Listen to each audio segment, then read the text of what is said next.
else, make sure you line up behind Ms. Sutherland. Good evening. I'm Barbara Hubland. I live at 6 Woodbine. First, I'd like to say thank you to Mayor and Council people and City Administrator Trout. I'm here tonight to speak in support of the Gatehouse Capital project. Mason City is at a pivotal point in which direction we should take to start the revitalization of our downtown. Gatehouse Capital has a proven track record building over $1 billion in hotels and conventions. Founded in 1997, they have built hotels all over the U.S. and are currently working on a new development in Marshall, Minnesota. They plan to use an existing structure, which is more cost-effective, along with building a new structure connected by a skywalk across Delaware Avenue, which would change the landscape for citizens and visitors entering the downtown. The need for a convention center is there, as Lindsay James from Mason City has stated several times. Mason City has had to turn away conventions, which in turn means we turned away revenue from hotels, restaurants, service and retail shopping. The mall, all shops, restaurants and tourist attractions would have an increase in foot traffic just from the hotel convention center. Imagine when the completion of the whole downtown is realized, with the sports multi-purpose arena, convention center able to hold 1,000 visitors, a music pavilion on the plaza, residential housing unit, and spurring of new businesses who want to be located downtown. I just want to thank you for your time tonight. I'm joined tonight by other board members that I'd like to address. We have Nate here with us, Delana Bars, John Barron, and we also have our director, Elizabeth Allison. Thank you for your time.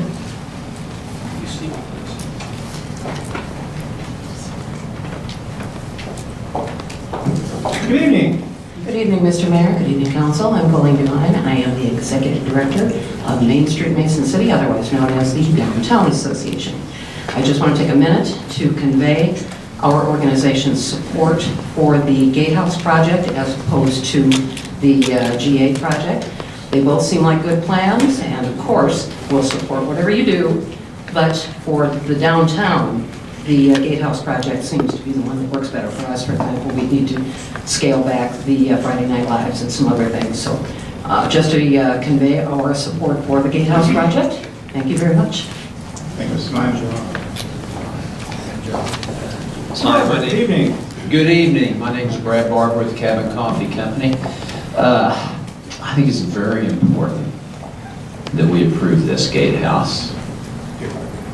I don't know about you guys, but I do not want to lose one more person from this community. I do not want to lose any more income from this community. We have to be bold, we have to be aggressive, we have to be innovative, we have to be creative in doing whatever we can to stick our neck out to drive revenue and to drive excitement into this area. Convention centers are one of the strongest things that we can do to drive people into our town, for tourism, for restaurants, for hotels. It just happens. You look at any major city or any town, there is a convention center in that town, and that's what drives it. So I just encourage everybody to be behind this. There's not every day that we have somebody like this that lays something in our lap like this, okay? So we have to be bold, we have to be forthright, and we have to have a can-do attitude, not look back, not look to the side, but move forward. And let's get this area to grow. Thank you. Yes, Barbara.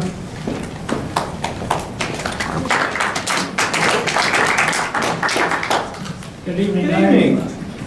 Good evening. I'm John Baird. I live at 78 River Heights Drive. I'm the president of the Mason City Foundation. I have a few comments concerning the proposal this evening.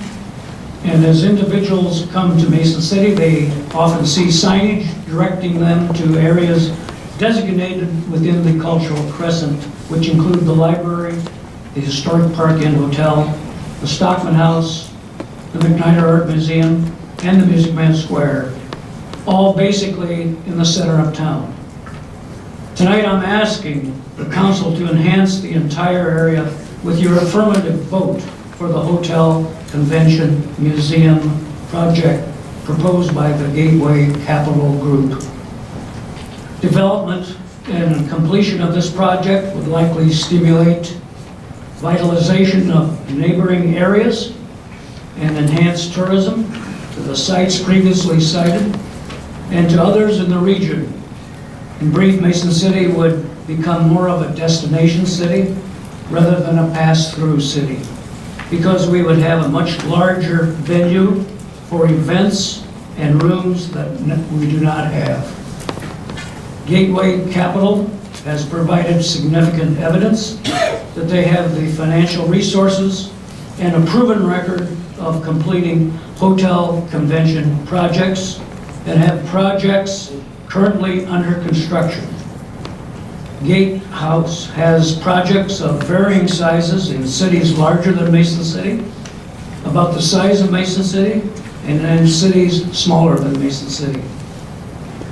I believe that Gatehouse has the overall expertise to develop and complete a hotel event project for our selected area and would enhance the cultural crescent and be an added asset to Mason City. In the interest of the current and long-range possibilities for Mason City, I ask that the council for an affirmative vote in favor of the Gatehouse Capital Group and their project. Thank you. Mr. Mayor.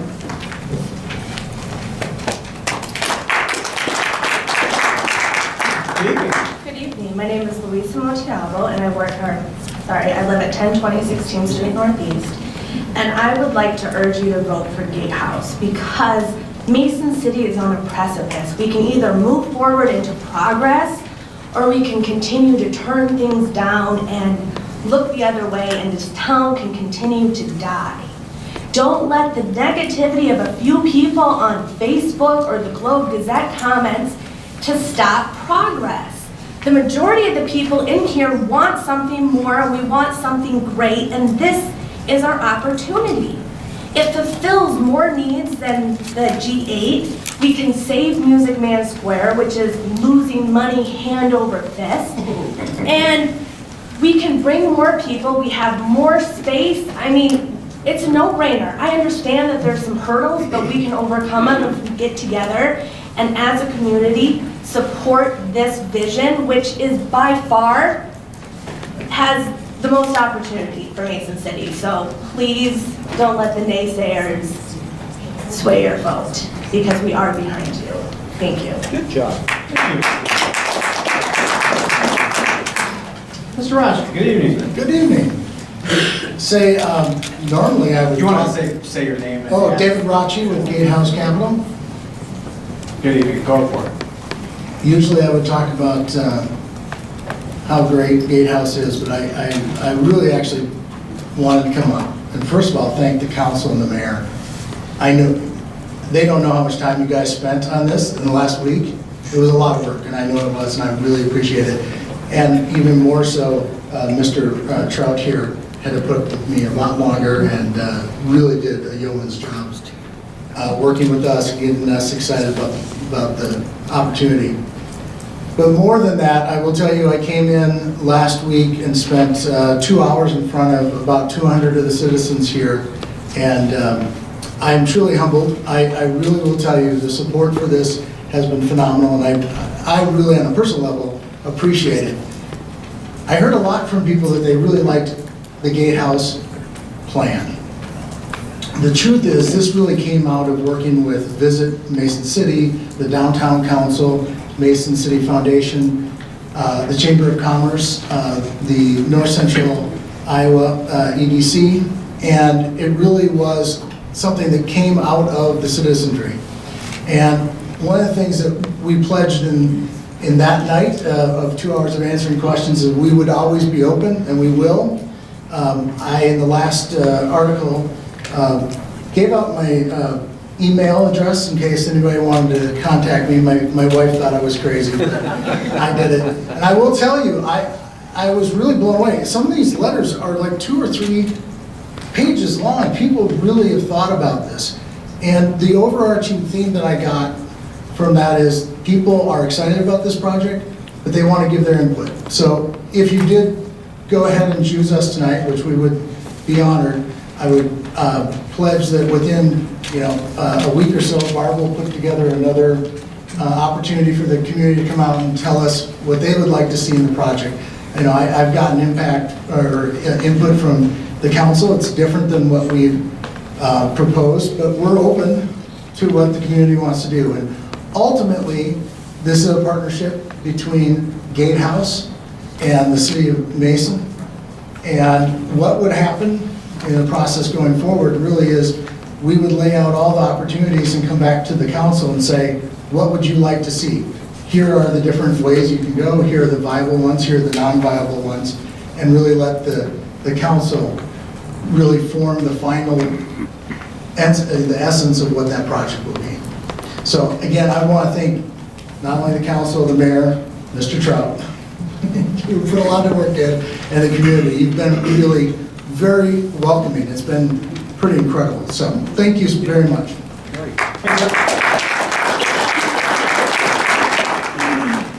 Good evening, welcome. Good evening. I'm John Prebeck, 1251 Moonstone Court. The reason I'm here tonight, I'm actually representing a group, Leadership North Iowa. There's about a group of 10 of us here tonight that I will honestly tell you that polling them on the way in, I asked, have you guys ever been to one of these before? Overarching answer was no. The reason we're here tonight really isn't to pick a specific company to support or anything like that. We're here to support advancement. Really, the group of Leadership North Iowa is a group of about 20 to 30 professionals. We meet once a week. We get to find out more about North Iowa. Myself personally, I'm a new Iowan again. I was recently moved here from Minnesota, and for me coming to Mason City, I'm not gonna lie to you, I was a little nervous. I followed a girl, my wife. So I said yes, and we came here. And this project and this community support for this is so important. I commute a lot for work, and I was driving today and I was thinking about what we're doing here tonight. And I had a great boss that once told me, what do you want to be remembered for? What you do and what you support is how people remember you. And I think as a community we have a chance to bring that to light and really tell people what we want to be remembered for. And I thank you guys for your time. Thank you guys for putting up with all of us here this evening, and I hope we advance what we're here to do. Thanks. Thanks, sir.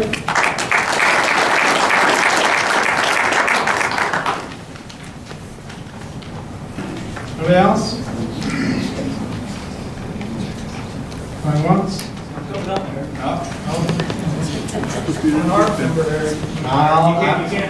I'm waiting for you.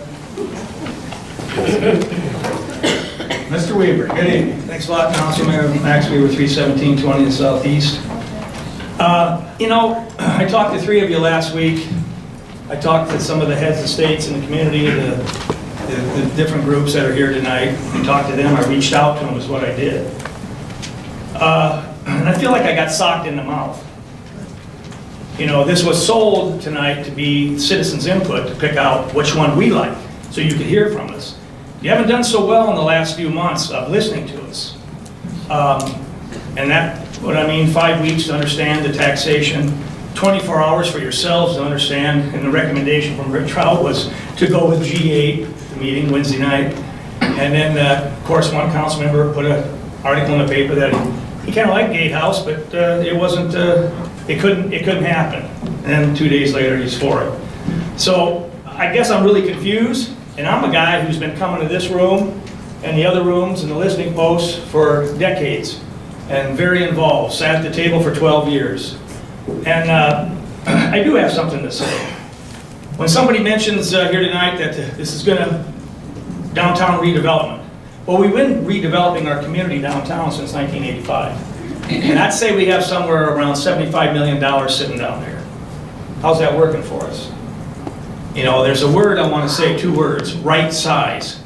You have to build things that are the right size for a rural Iowa town with 27,000 people and 75,000 around us for 9, 10 counties. We haven't done that very well. We're 1 for 4. The Y's in trouble, Music Man Square, this is the third round, it's been in trouble. Northbridge never happened, we got a fairway, dislocated, 18 businesses and several people. And Southbridge, ran into trouble in 1995. It's my first year on the council in 96, and we had to make a deal with Madison Marquette, and it hasn't worked since. So right size is very important, and what I shared with some of you in our conversations was the right size deal. And I can save you, along with their help, $23 million. I'm not interested in a museum supported by the city. We have a museum. I'm not interested in an overpass. I'm not interested in that. There's no merit there for really the River City Renaissance. If Brent would speak tonight and tell you the truth about the operation and maintenance, yes, we have the wherewithal to build a $12 million arena, a $1 million pavilion, and $5 million in lease payments. What we don't have is, and this is the problem in the community, the operation and maintenance money. Once it's open, how do we pay for it? And it's close to millions a year. Now, the good news, because John Skipper, bless his heart, he's not here, I'm the naysayer, I don't know anybody else that gets petitions, I don't know anybody else that stands up here and talks about the reality of stuff and the truth. The truth's never invited to the party, and I've never been invited to the party. But here's the good news. I do see merit. Where's that guy at, the head guy from the thing? I like him. I like the guy. He's a friendly guy. I like that guy. I never met Phil Choder. I didn't even know who Phil Choder was. But I do see merit in a proposal that puts Gatehouse south of the Music Man Square and attached to Music Man Square over there. Built up, because the topography goes down to the Willow Creek. You can have your parking under the building. Saves us $7.5 million right there. And to top it off, let's get out of the River City Renaissance program. Watch out what you wish for, you may get. And we've done it 4 times in the community. I'm saying the city's involvement, that where I'll save you $23 million if you just listen to me, and I hope I get invited to talk to your young group. We can build a new horse arena, refurbish the hockey arena, and get this job done here for probably less than $2.1 million of city taxpayer involvement. Simple. I sat at that table for 12 years. I might not be the sharpest tool in the shed, but I know what I'm talking about. And I think we can get all 3 things. A new arena, horse arena, a refurbished barn that everybody loves, and the development downtown on the south side of Delaware. And save $23 million. Go ahead, fact check me. Invite me. Let me talk to the council. You should want to know more. It's a gift I'm willing to give you. And we can do that. And you say you're so open, I'd like to sit down with you one-on-one. So, wish Mason City all the luck in the world. Thank you. Thanks, sir.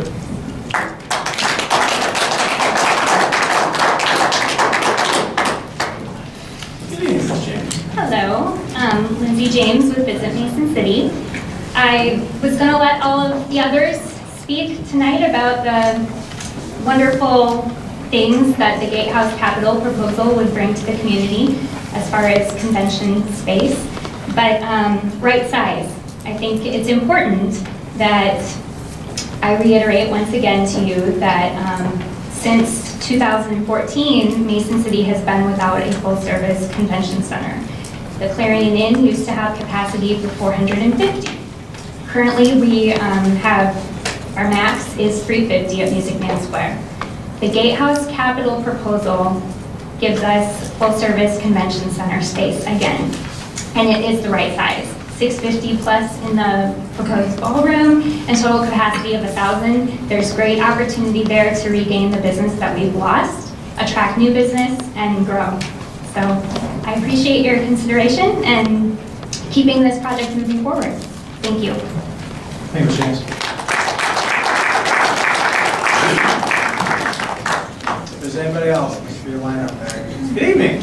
Good evening, Council. I'm Elizabeth Allison. I reside at 9 Sumac Road, Mason City. And I would just like to clear up a slight misconception that I feel like I hear quite frequently regarding the Music Man Square. The Music Man Square is a 501c3. We do not receive any tax dollars from state, city, or federal funding. Nobody is paying to bail out the Music Man Square. We receive our funding from grant writing, from tourism, from event hosting, and from private donations. So lest anyone think this is about saving Music Man Square with tax money, I want to make very clear that is not the case, nor are we about to close our doors. Thank you. Thanks.